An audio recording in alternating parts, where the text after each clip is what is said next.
As she sat watching the world go by, something caught her eye. It wasn't so much its color or shape, but the way it was moving. She squinted to see if she could better understand what it was and where it was going, but it didn't help. As she continued to stare into the distance, she didn't understand why this uneasiness was building inside her body. There is a difference between being a woman and being a chosen woman. Not every woman walking this earth is chosen, though many may be beautiful, gifted, or even celebrated. But the chosen woman, she carries marks that are invisible to the natural eye, yet undeniable in the spirit. These marks are not on her skin, but in her soul. They are not given by man, but assigned by purpose. You can't Photoshop these marks. You can't buy them, borrow them, or fake them. They are evidence of divine selection. The chosen woman doesn't need to announce herself. Her presence disturbs average rooms. Her words carry weight. Her silence speaks. And her walk is not based on fashion, it's based on assignment. The tragedy is many women don't recognize their marks because they've been taught to look for validation in places where destiny is not discerned. But the chosen woman is not validated by applause. She is confirmed by alignment. Before she was formed, she was set apart. Before she said yes to purpose, purpose already said yes to her. She is not just a mother, a wife, or a leader. She is a vessel of eternal intention, marked for something far greater than titles or trends. And the truth is, these marks are not always celebrated. Sometimes they are misunderstood. Sometimes they isolate you. But make no mistake, they are there, and only chosen women have them.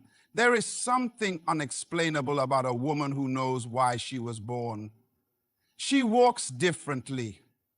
Not because of confidence rooted in appearance, but because of conviction rooted in purpose. She doesn't compete because purpose doesn't compete. She doesn't panic because purpose doesn't rush. And she doesn't settle because purpose never lowers its standard to please temporary situations. When a woman is chosen, the first evidence is an unshakable sense of divine purpose. It's not something she discovered in a motivational book or a social media quote. It's something that lives in her bones, a whisper from heaven that followed her since childhood. Even when she tried to blend in, she couldn't. Even when she ran in the wrong direction, purpose ran faster. She was marked. And here's the truth. Purpose is not always clear, but it is always present. Joseph didn't know his dreams would land him in a pit before a palace. Esther didn't know being beautiful would lead to saving a nation. Purpose doesn't always make sense at the start, but it demands trust in the God who authored it. This kind of woman doesn't wake up wondering if she matters. She wakes up with the quiet certainty that she was sent. Have you ever met someone like that? A woman who doesn't need to be loud to be heard? That's the mark of purpose. It gives weight to your presence without volume. She doesn't need attention because she's already been assigned. She knows that when heaven gives you an assignment, earth must make room. This doesn't mean life is easy for her. In fact, it's often the opposite. Purpose attracts warfare. It draws opposition. That's why many chosen women are misunderstood, even envied, but the battles don't break her. They reveal her. Every betrayal, every loss, every delay has been part of the curriculum. Because when God assigns purpose, he also schedules preparation. Think about Mary, the mother of Jesus. She was a teenager, engaged to be married, living an ordinary life. Then suddenly an angel appears and tells her she's been chosen to carry what the world wasn't ready for. She didn't understand everything, but she said yes. And that yes changed history. That's what purpose does. It turns the womb of obedience into a birthplace for destiny. Real purpose doesn't always come with a platform. Sometimes it comes with a broom, or a child in your arms, or a vision no one else understands. Sometimes it looks like midnight tears and silent prayers. But that doesn't make it any less powerful. The chosen woman knows that purpose isn't proven by applause, it's proven by perseverance. Can you still trust God when your life looks nothing like the promise He gave you? Can you still believe you're chosen when nothing around you confirms it? The chosen woman can. Because she knows purpose isn't based on feelings, it's based on covenant. She understands that to be chosen doesn't mean being celebrated. It means being committed to the process, to the calling, to the one who called her. And even when her steps are unclear, her direction never is. Because purpose may not give you all the details, but it gives you resolve. That's the first mark, an unshakable sense of divine purpose. It is the anchor in storms, the compass in confusion, and the fire that refuses to go out. You can always recognize a chosen woman by how she handles pressure, especially when no one is watching. Grace under pressure is not a performance, it's a revelation. When life applies weight, the chosen woman doesn't break. She bends but never bows to what is beneath her calling. And even more powerful than that, she carries this grace in obscurity, in silence, in seasons where no one claps, no one sees, and no one says, well done. That is not weakness. That is heaven's strength, the kind of strength that doesn't demand a stage to remain faithful, the kind that doesn't need recognition to remain consistent. God doesn't anoint you for visibility, He anoints you for responsibility. That's why some of the most powerful women you'll ever meet are the ones who are faithful behind closed doors. They're raising children with a vision no one understands. They're starting businesses in small corners of the world, holding on to a word God gave them with no evidence, no support, and sometimes no encouragement. Yet they still believe, still serve, still pray, still build. That's grace. The woman who is chosen knows how to carry grace in the dark. She doesn't panic when her name isn't called because she knows the oil still flows in private. Remember David? He was anointed king while still a shepherd, forgotten by his own father, overlooked by the prophet, and yet handpicked by God. Before he ever wore a crown, he mastered obscurity. And so must the chosen woman. You see, obscurity is not a punishment, it's preparation. The wilderness is not where you're abandoned, it's where you're processed. The silence isn't rejection, it's refinement. It's in those hidden places where character is forged, where pride is broken, where the noise of the world is silenced so the voice of God can become clear. Pressure reveals what applause hides. It shows you what you're really made of. And for the chosen woman, pressure is not the enemy, it's the evidence. It's the sign that there is something in her worth resisting, worth opposing, worth pressing, because the enemy never fights what isn't a threat. Can you be trusted with grace when no one is watching? Can you stay faithful when you're not being rewarded? Can you show up with excellence when you're surrounded by silence? That's where the chosen are separated from the called. Even Jesus spent 30 years in obscurity for a 3-year assignment.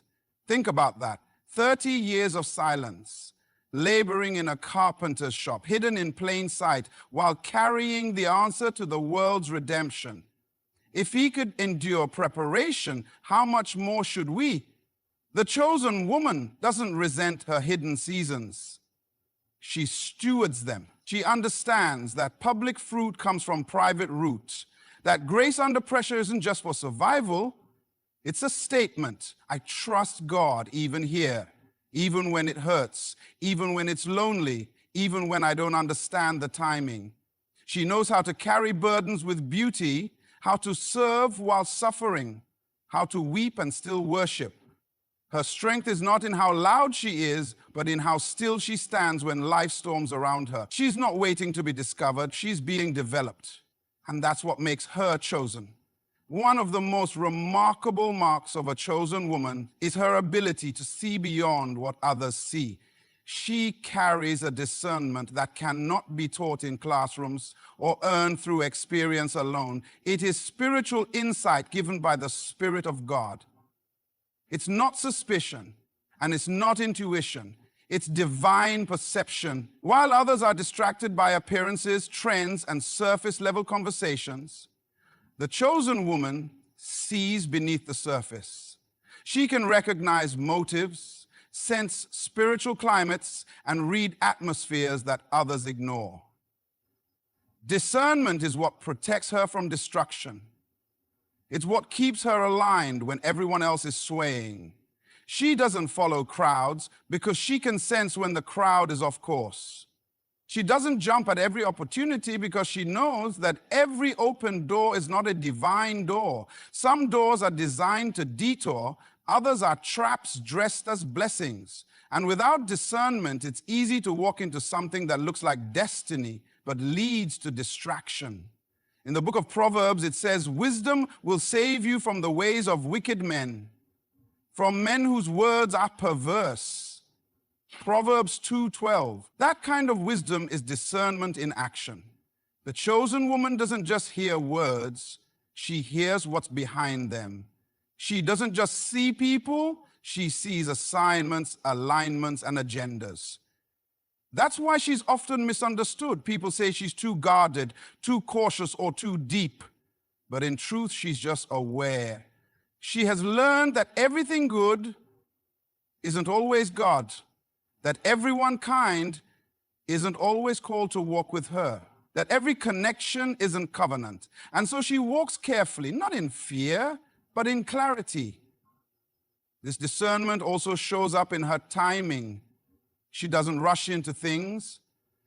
She senses when to move and when to wait, like the sons of Issachar who understood the times and knew what Israel should do. The chosen woman doesn't just ask what to do, she asks when and how. Timing is everything. Even a God-given vision can be damaged by premature execution. She discerns not just opportunity, but alignment.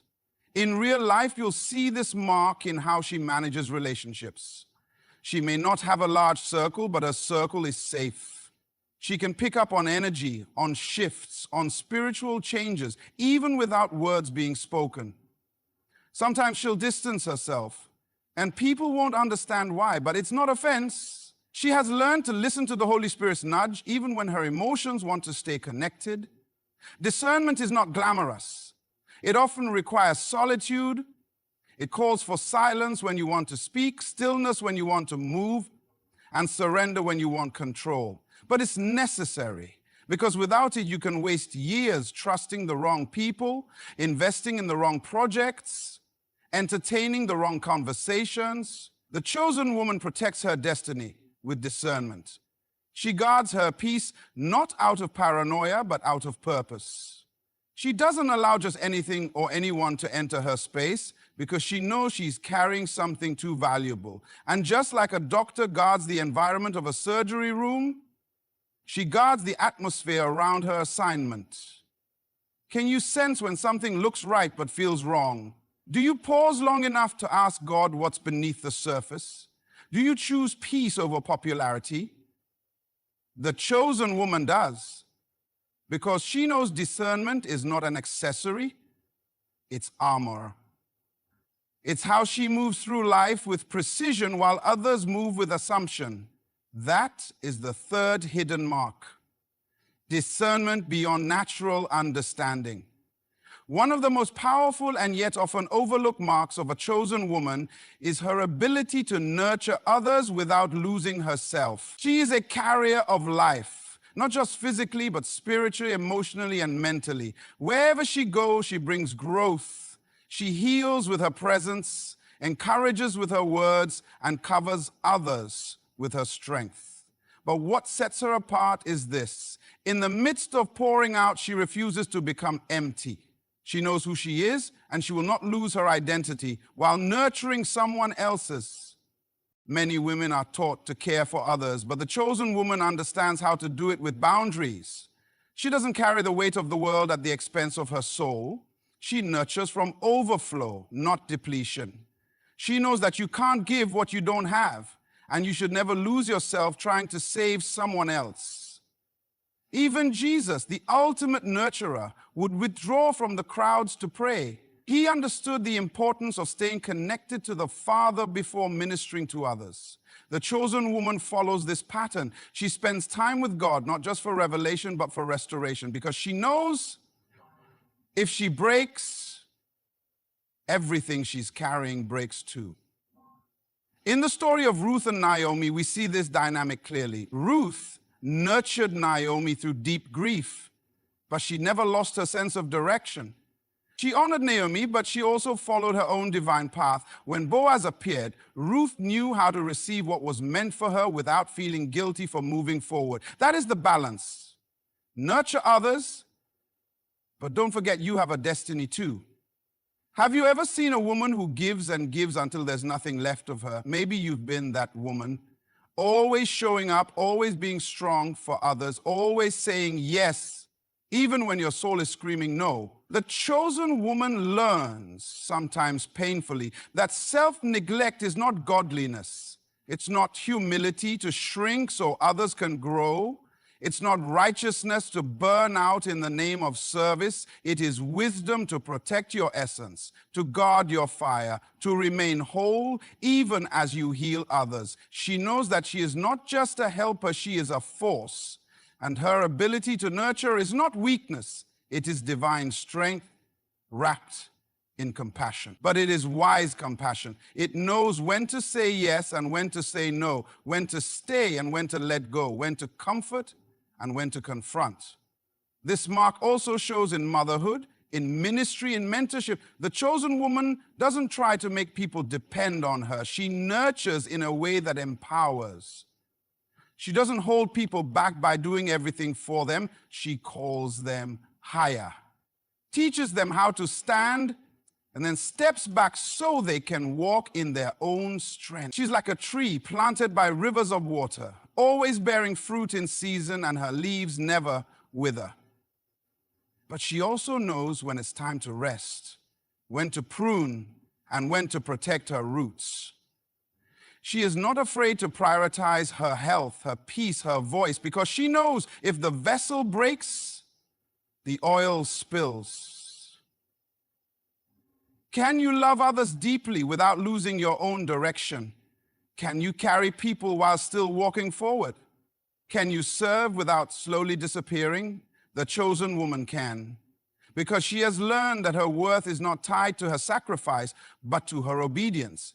And obedience means nurturing from a full cup, not an empty soul. Radical obedience is one of the clearest and most costly marks of a chosen woman. She doesn't just follow God when it's convenient. She follows him when it's uncomfortable, illogical, and even painful. Her obedience is not delayed, negotiated, or partial. It is immediate, total, and surrendered. And that is what sets her apart.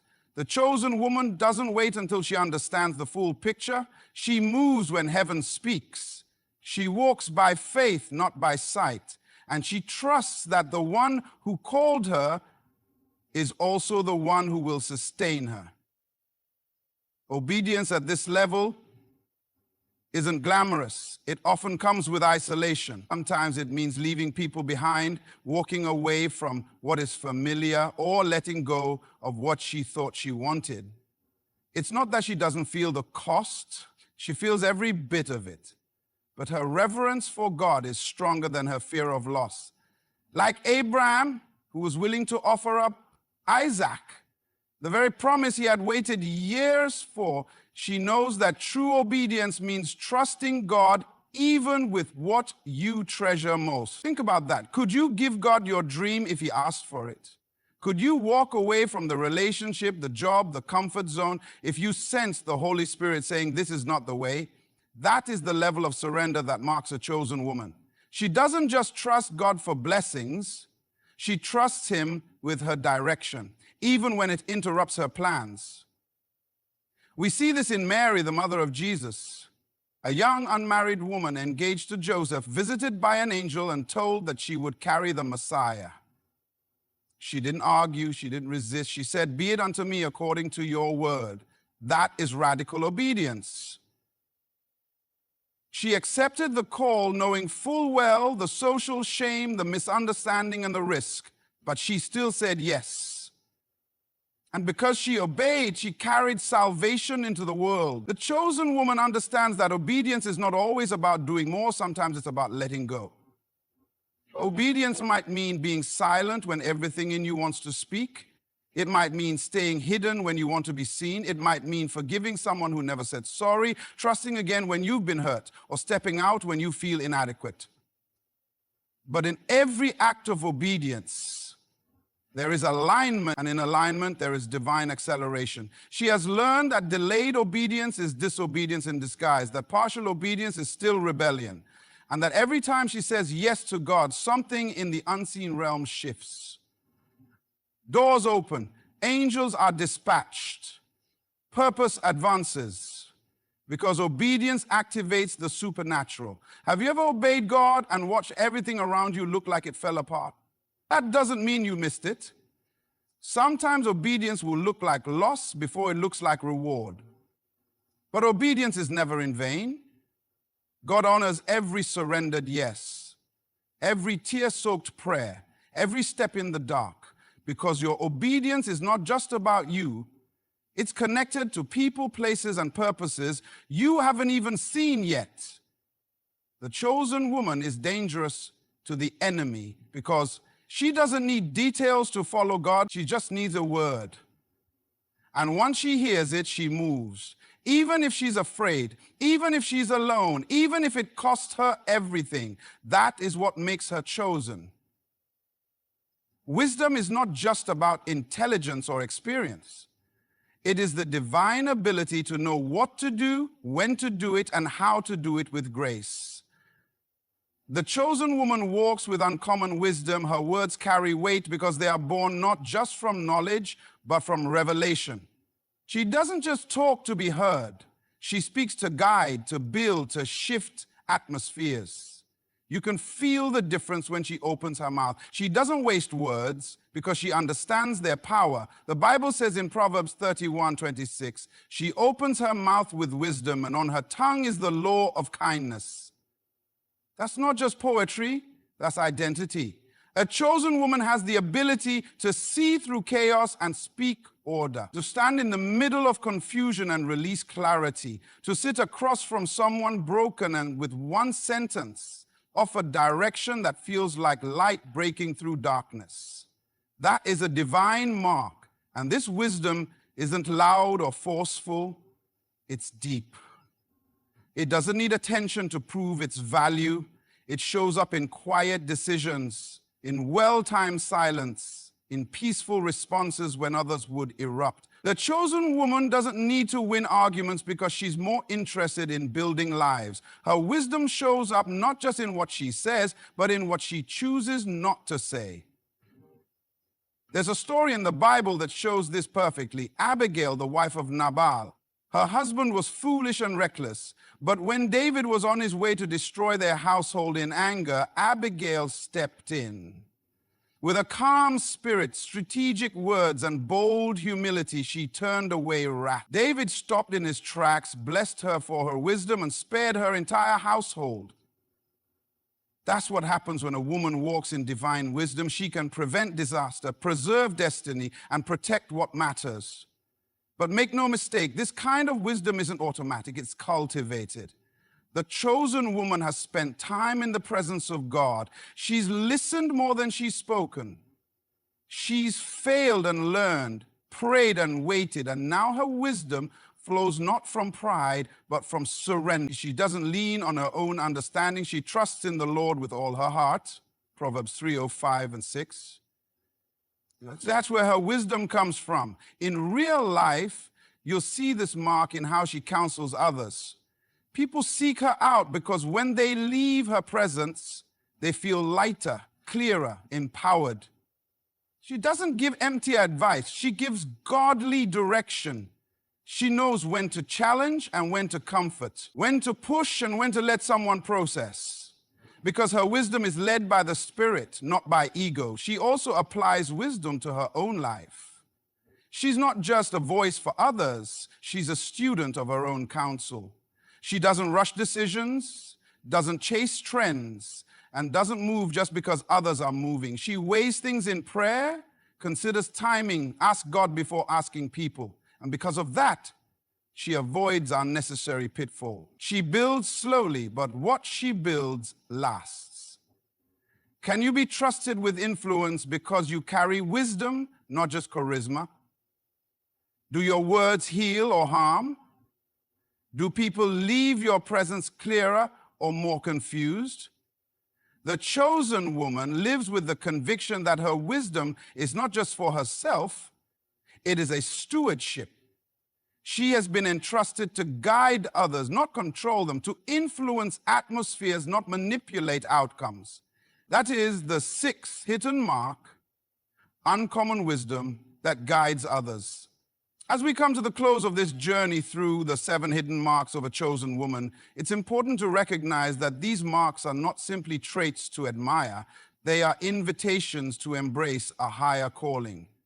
These are not qualities that can be manufactured, but divine assignments that are cultivated in the quiet places, in the moments of surrender, and in the consistency of walking with purpose. The chosen woman knows that her life is not her own. She is an instrument for greater things. She is not defined by her circumstances, but by the God who called her, the wisdom that guides her, and the purpose that propels her forward. Through grace under pressure, radical obedience, discernment, nurturing strength, and wisdom that speaks life, she becomes a living testament to the greatness that resides within her. So, to every woman who recognizes even one of these marks in her life, know this: you are chosen for such a time as this. Your journey is not by chance, it is by divine design.